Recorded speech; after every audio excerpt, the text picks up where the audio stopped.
சட்டம் மாறி வந்து மண்ணை முட்டும் காலில் சூழ்ந்து கைகள் தட்டும் வாழியவே தென்னவராட்சி திசைகள் எட்டும் நம்மவராற்றல் விண்ணை முட்டும் எட்டு திக்கும் முரசு கொட்டும் வாழியவே அன்பே சிவம் அன்பே சிவம் அன்பே கோவில் அன்பே சிவம் அன்பே சிவம் அன்பே கோவில் அன்பே கோவில் அன்பே சிவம் அன்பே சிவம் அன்பே கோவில்.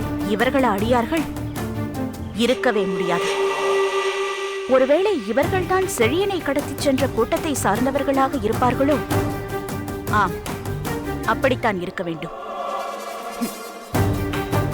இருங்கோவேளி நாட்கள் மீண்டும் சூழ்ச்சியில் ஈடுபட ஊருக்குள் நடமாடத் தொடங்கிவிட்டார்கள். அன்பே சிவம் அன்பே சிவம் அன்பே கோவில் அன்பே சிவம் அன்பே சிவம் அன்பே கோவில் அன்பே கோவில் அன்பே சிவம்.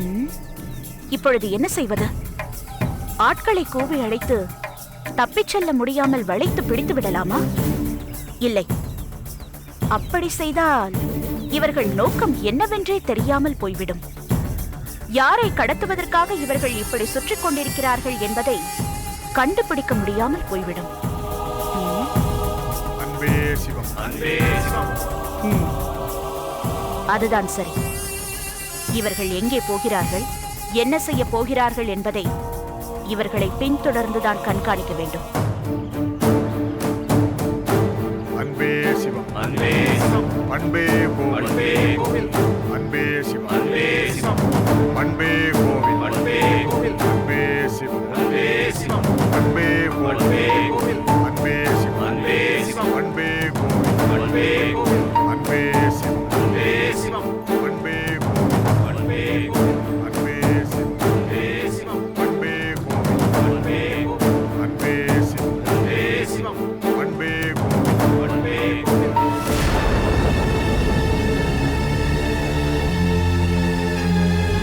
தென்னாடுடைய சிவனே போற்றி, எந்நாட்டவர்க்கும் இறைவா போற்றி. என்றென்றும் உன் மீது பக்தி கொள்ள எங்களுக்கு நீதான் அருள்பாலிக்க வேண்டும். சிவனே போற்றி.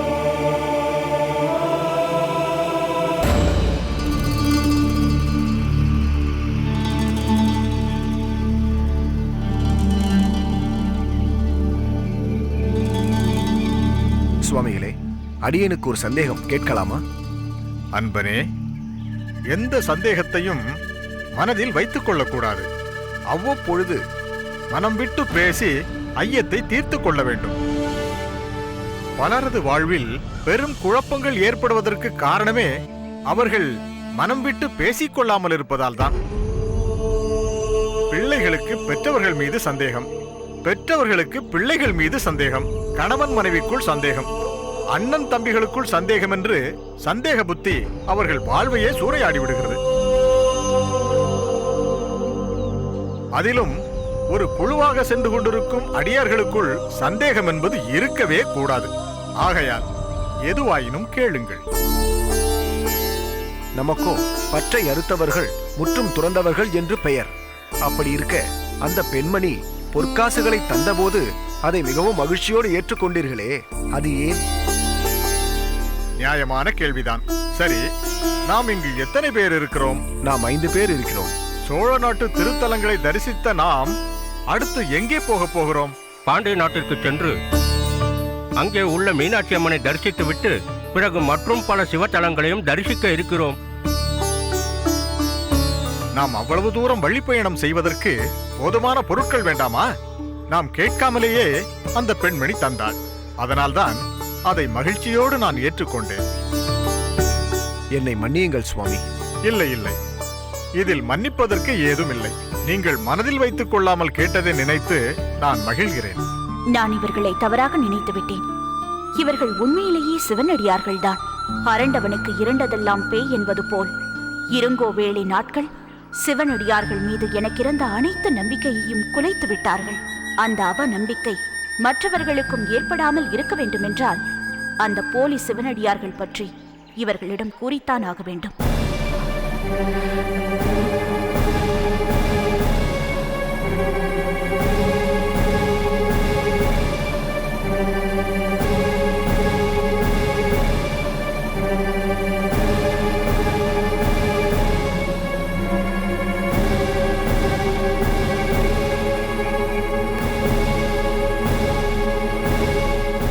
தியானமே ஆன்மீகத்திற்கு அவசியமானது.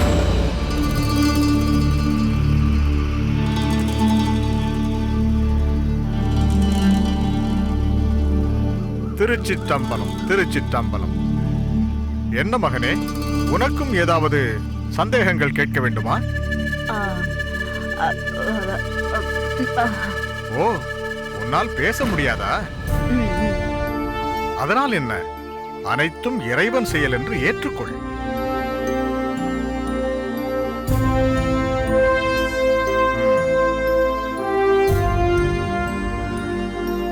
அன்பு மிகுந்த சிவனடியார்களே, வணக்கம். நமது தலைநகரில் எதிரிகள் சிலர் சிவனடியார்கள் வேடத்தில் புகுந்து துரோக வேலையில் ஈடுபட்டிருக்கிறார்கள். அதனால் தாங்கள் எச்சரிக்கையாக இருக்க வேண்டும் என்று வேண்டிக் கொள்ளுகிறேன். தயவு செய்து என்னை யாரென்று கேட்காதீர்கள். வணக்கம். இதில் இவர் எழுதியிருப்பது உண்மையாக இருக்க முடியுமா? அதில் உங்களுக்கு சந்தேகமே வேண்டாம். போலி வேடதாரிகள் ஏதோ ஒரு ரூபத்தில் எங்கோ ஒரு இடத்தில் இருந்து கொண்டுதான் இருக்கிறார்கள். இனி நாம் எச்சரிக்கையாக இருக்க வேண்டும். புதிதாக இணைய வரும் எவரையும் அவசரப்பட்டு ஏற்றுக்கொள்ளக்கூடாது. அன்பான இளைஞனே, நீ சொல்லுவது போல் சிலர் வேடதாரிகளாக இருக்கிறார்கள் என்பது உண்மைதான். வைரக் குவியலில் கண்ணாடி கற்கள் கலந்து விடுவது போல தூய அடியார்களின் நடுவிலும் கூட சில போலிகள் கலந்து விடுவதால் யாவருக்கும் இழிவு ஏற்படுகிறது. ஆனால் அவர்கள் நெடுங்காலம் அப்படியே இருந்துவிட முடியாது. வைரத்தையும் கண்ணாடியையும் வெயிலில் காட்டும் பொழுது கண்ணாடிக்கல் சூடேறி விடுகிறது. வைரம் அப்படியே இருக்கும் என்பது போல ஏதேனும் ஒரு கட்டத்தில் அந்த போலிகளின் சுயரூபம் வெளிப்பட்டே தீரும். தவறு செய்பவர்கள் வெகுகாலம் தப்பிக்கவே முடியாது. இறைவன் அருளால் விரைவில் அகப்பட்டுக் கொள்வார்கள். நீ அமைதியாக சென்று வா. திருச்சிற்றம்பலம், திருச்சிற்றம்பலம். இப்படி ஒவ்வொரு இளைஞனுக்கும் நாட்டுப்பற்று இருந்துவிட்டால் இந்த நாடே நன்றாக இருக்கும்.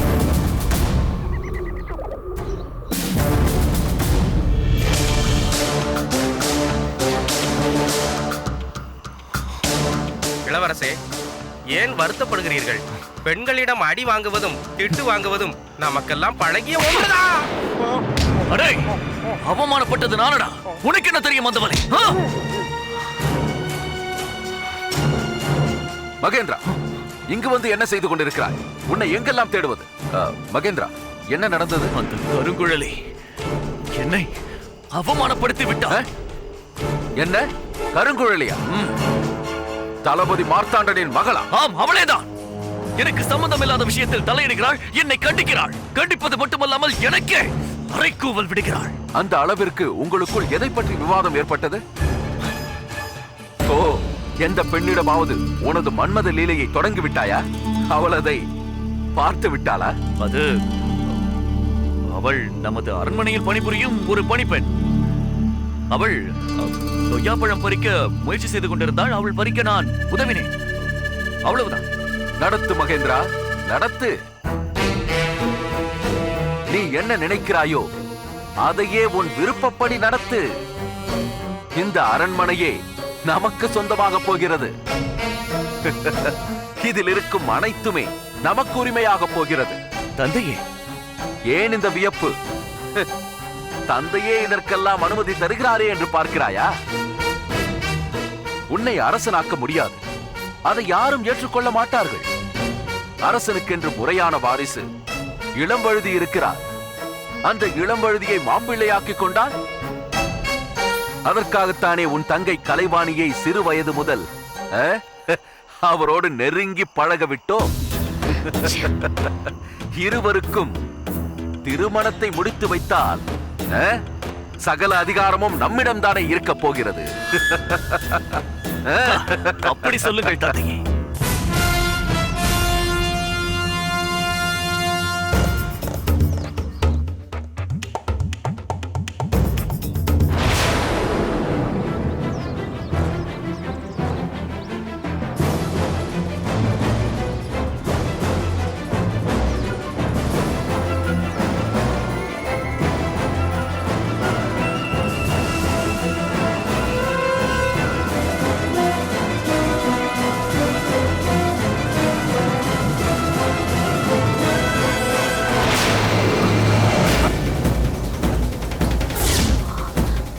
ஏய், யார் நீ?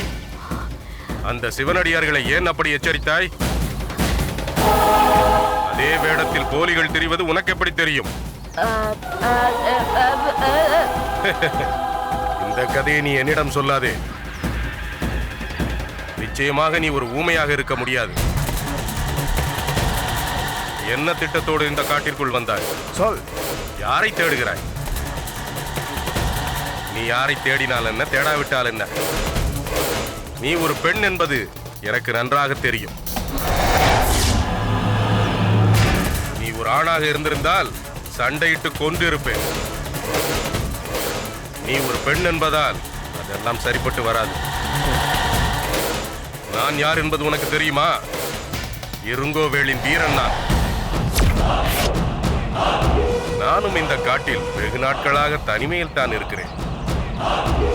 நீண்ட நாட்களாக பசித்திருந்த எனக்கு திருமண சாப்பாடு கிடைத்தால் விட்டு விடுவேனா? உன்னை ருசித்து விடுகிறேன். ஏய், நில்! ஏய்!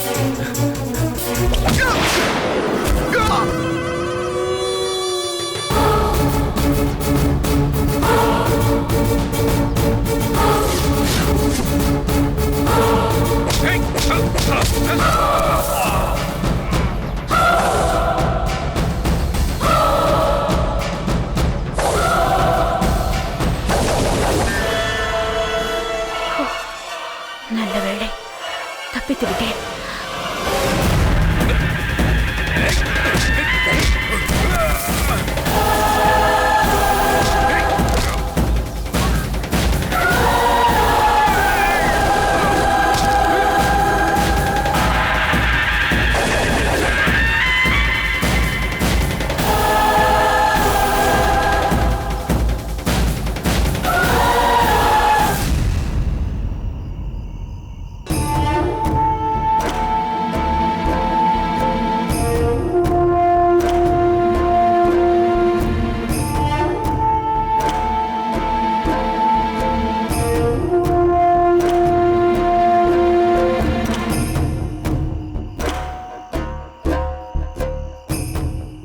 அரசே,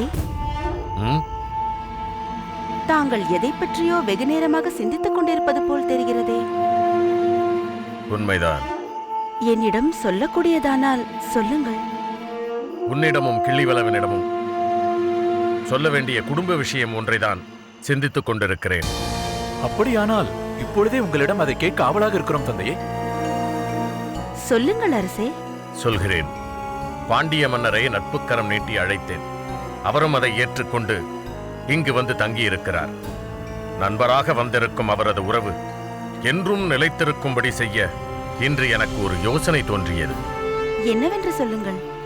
நம் மகள் மலர்கொடியை பெருவழுதி பாண்டியரின் மகன் இளம்வழுதிக்கு திருமணம் செய்து தந்துவிட்டால்? ஆஹா, அருமையான யோசனை. தங்கள் நண்பராக வந்த அவர் சம்பந்தியாகிவிடுவார், உறவினராகவும் ஆகிவிடுவார். பின்னர் பிரிவென்பது ஏது? நமது மகள் பின்னர் பாண்டிமாதேவி என்னும் சிறப்பை பெற்று அரியணையில் அமர்வாள்.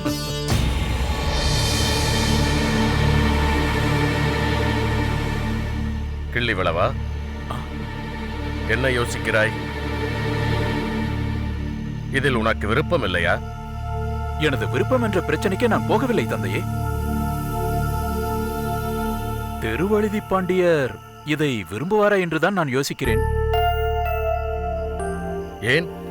எதனால் அப்படி நினைக்கிறாய்? மலர்கொடியை நீங்கள் பெற்ற மகளாகவே கருதுகிறீர்கள். நானும் எனது உடன் பிறந்த தங்கையாகவே கருதுகிறேன் என்பதெல்லாம் சரிதான். ஆனால் அவருடைய பார்வையில் அவள் உங்கள் வளர்ப்பு மகள்தானே. உங்களிடம் பணிபுரிந்த ஒரு தளபதியின் மகள்தானே. அரச குலம் அல்லவே. அதனால் அவர் தயங்கத்தானே செய்வார். அப்படியா சொல்கிறாய்? ஆமம்மா, என் தந்தையாரின் விருப்பத்தை மறுக்கவும் முடியாமல் அதே நேரம் அவருக்கு மருமகளாக வருபவள் அரசகுல பெண்ணல்ல என்பதால் அதை ஏற்கவும் முடியாமல் சங்கடப்படக்கூடிய நிலை அவருக்கு வந்துவிடுமே. இது யோசிக்க வேண்டிய விஷயம்தான். யோசிக்க வேண்டிய அவசியமே இல்லை. ஏன் அரசே அப்படி சொல்கிறீர்கள்? நீங்கள் இருவருமே அவரிடம் நெருக்கமாக அமர்ந்து பேசி பார்த்ததில்லை அல்லவா? அதனால்தான் இப்படி சிந்திக்கிறீர்கள். என்னிடம் அவர் மனம் விட்டு உரையாடியதிலிருந்து சில விஷயங்களை தெளிவாக தெரிந்து கொண்டேன். என்ன அது? அவர் மனதில் அரச குலத்தவர் அல்லாதவர் என்ற பேதங்களே கிடையாது. எதை கொண்டு சொல்கிறீர்கள்? அவர் சகோதரி அழகம்மையார் பாண்டிய நாட்டு அரண்மனையில் உள்ள பிள்ளைகளுக்கு வில்வித்தை கற்றுத் தருவதற்காக வந்த வீரபாகு என்பவரை விரும்பி இருக்கிறார். அதை அறிந்த மறுகணமே இவர் எந்த மறுப்புமே சொல்லாமல் அவர்கள் திருமணத்தை நடத்தி வைத்திருக்கிறார். ஆச்சரியமாக இருக்கிறது. அன்று அதை ஏற்றுக்கொண்டவர் இன்று இதை மறுத்து விடுவாரா? இல்லை, ஏற்றுக்கொள்ளத்தான் தயங்குவாரா? அப்படியே ஏற்காமல் போனால்தான் என்ன? நம் விருப்பத்தை கூறுவதில் தவறொன்றும் இல்லையே. அப்படி சொல். நீ என்ன நினைக்கிறாய் கிள்ளிவளவா? அன்னையார் கூறுவதும் சரிதான். தந்தையே, யானைக்கு குறிவைத்து வேலை எறிகிறோம். யானை அகப்படாவிட்டாலும் குறிவைத்தது யானைக்கு என்று பெருமிதப்படலாமே. அற்புதம் கிள்ளிவளவா. காண முயலெய்த அம்பினில் யானை படைத்த வேல் ஏந்தல் இனிது என்ற குறளின் கருத்தை பொருத்தமான நேரத்தில் கூறிவிட்டாய். நாளை காலை பெருவழுதி பாண்டியரை சந்திக்கும் பொழுது இந்த திருமணத்தை பற்றி பேசுவோம்.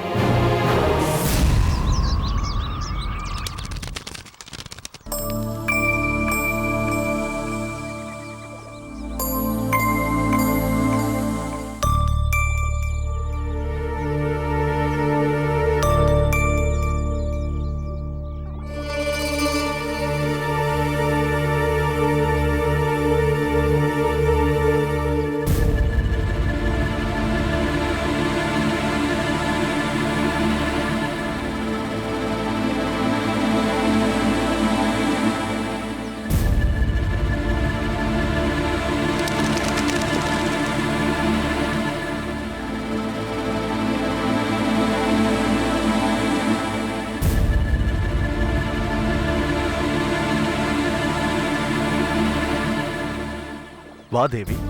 என்ன அரசே? ஏதோ ஆழ்ந்த சிந்தனையில் உள்ளது போல் தோன்றுகிறதே.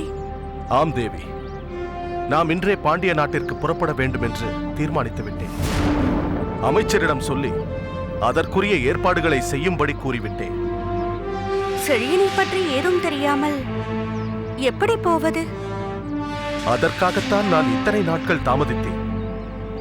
ஆனால் அவனை பற்றிய எந்த செய்தியும் இதுவரை தெரியவில்லையே. இருங்கோவேல்தான் இந்த காரியத்தை செய்திருக்கிறான் என்பது சோழ மன்னருக்கு தெரிந்திருக்கிறது. ஆனால் செழியனை விடுவிக்க என்ன திட்டம் தீட்டியிருக்கிறார் என்பது தெரியவில்லை. நிச்சயம் அதற்குரிய ஏற்பாடுகளை செய்திருப்பார். அதில் உங்களுக்கு எந்த சந்தேகமும் வேண்டாம். செழியன் மீது தாங்கள் கொண்டிருக்கும் அன்பை அவர் நன்கு உணர்ந்திருக்கிறார். அது மட்டுமல்ல, அவரும் அவன் மீது அந்த அளவிற்கு அன்பு வைத்திருக்கிறார். நீ சொல்வதும் சரிதான். செழியனை பற்றி அதிகமாக பேசி அவன் திரும்ப கிடைத்தால்தான் நான் நாட்டிற்கு திரும்பிச் செல்வேன் என்று கூறுவதோ, அவனுக்கு ஏதாவது நேர்ந்தால் நம் உறவு பாதிக்கும் என்று கூறுவதோ பண்பாடாகாது.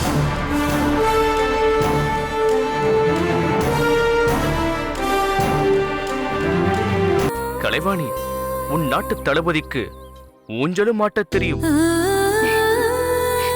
வா, வந்து உட்கார். அம்பிகே கௌரி நாராயணி நமஸ்தே. மாங்கல்யம் தந்துநானேனாம் அவஜீவன கேதனாம் கண்டே பத்ராமிம் சுபஹே த்வம் ஜீவ சரதாம் சதம்.